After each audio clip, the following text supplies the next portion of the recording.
அஸ்ஸலாமு அலைக்கும் வரஹ்மத்துல்லாஹி வபரகாத்துஹு. அன்புக்குரிய சகோதரர்களே, அருமை சகோதரிகளே, உலகில் வாழ்வதற்கு அடிப்படையான தேவைகளில் ஒன்று பொருளாதாரம்.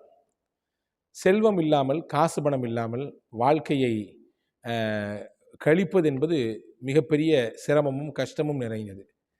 அதிலும் குறிப்பாக தனக்கு வரக்கூடிய அந்த செல்வம், தனக்கு கிடைக்கப் பெறக்கூடிய பொருளாதாரத்தில் நிறைவான இறையருள் வேண்டும் என்றும் பல பேர் நாம் நினைத்து பிரார்த்திக்கிறோம்.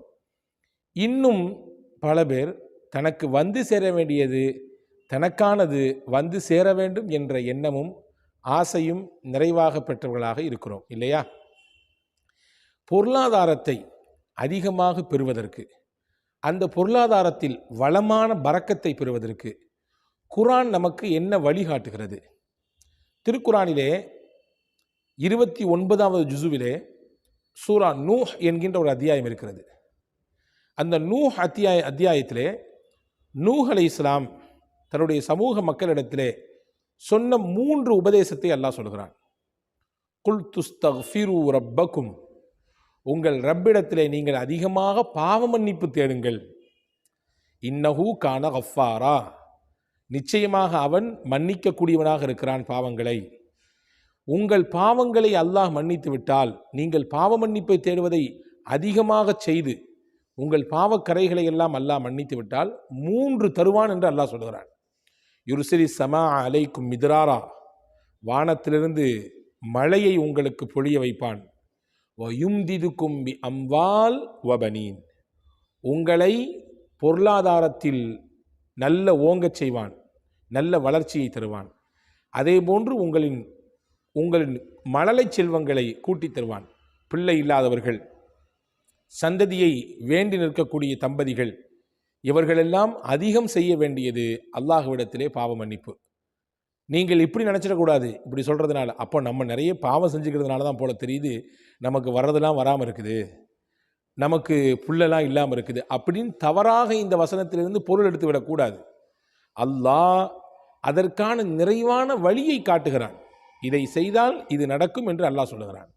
எனவே பொருளாதாரத்தை அதிகம் தேடக்கூடியவர்கள், அல்லது பொருளாதாரத்தில் இருக்கிற பொருளாதாரத்தில் நிறைவான பரக்கத்து வேண்டும் என்று நினைக்கக்கூடியவர்கள் முதல் செய்ய வேண்டிய முக்கியமான காரியம், நீங்கள் அல்லாஹ்விடத்தில் அதிகமாக பாவ மன்னிப்பு தருங்கள், இஸ்திக்பார் செய்யுங்கள்.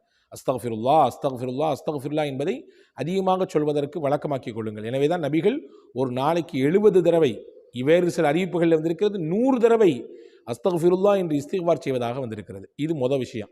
2வது விஷயம், நம்ம எல்லாத்துக்குமே தெரிஞ்ச ஒரு துவா, சொல்லித்தர வேண்டிய அவசியம் இல்லை, தெரிஞ்ச துவா. என்ன துவா அது?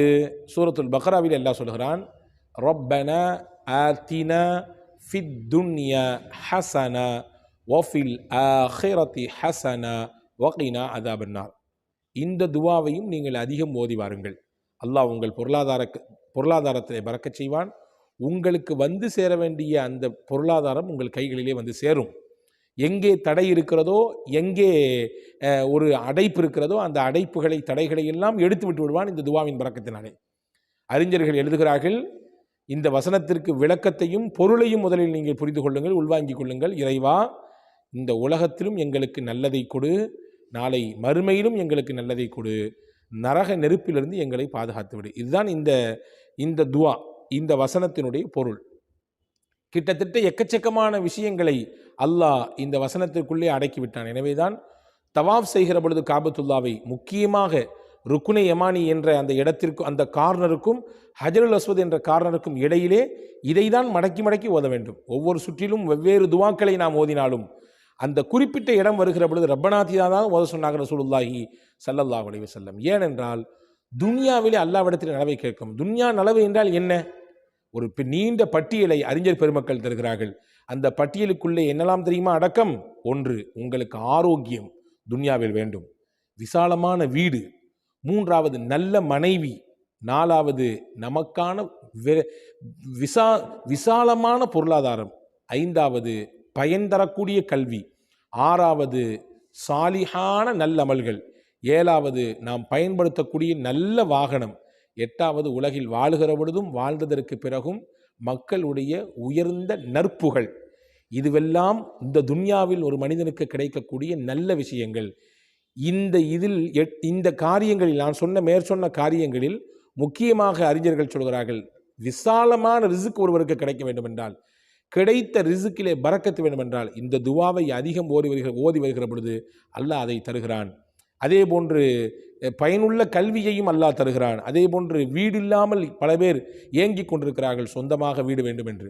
அவர்களெல்லாம் இந்த துவாவை லட்சியத்தோடு, குறிக்கோள், மிகப்பெரிய உறுதியோடு அல்லாஹ்விடத்திலே மன்றாடி ஓதி கேட்பார்களேனால் நிச்சயம் அல்லாஹ் அவர்களுக்கு அதையும் தருகிறான். ஆக பொருளாதாரத்தை பெருக்க, பொருளாதாரத்தில் பரக்கத்தை பெற 2 வழிகள். ஒன்று அதிகப்படியான இஸ்திக்ஃபார், இரண்டாவது ரப்பனா ஆத்தினா ஃபித் துன்யா துவா. தெரியாதவர்களுக்காக வேண்டி இந்த துவாவை நான் டிஸ்கிரிப்ஷனில் பதிவு செய்கிறேன். அல்லாஹ் தௌஃபீக் செய்வானாக. வஸ்ஸலாம். அஸ்ஸலாமு அலைக்கும்.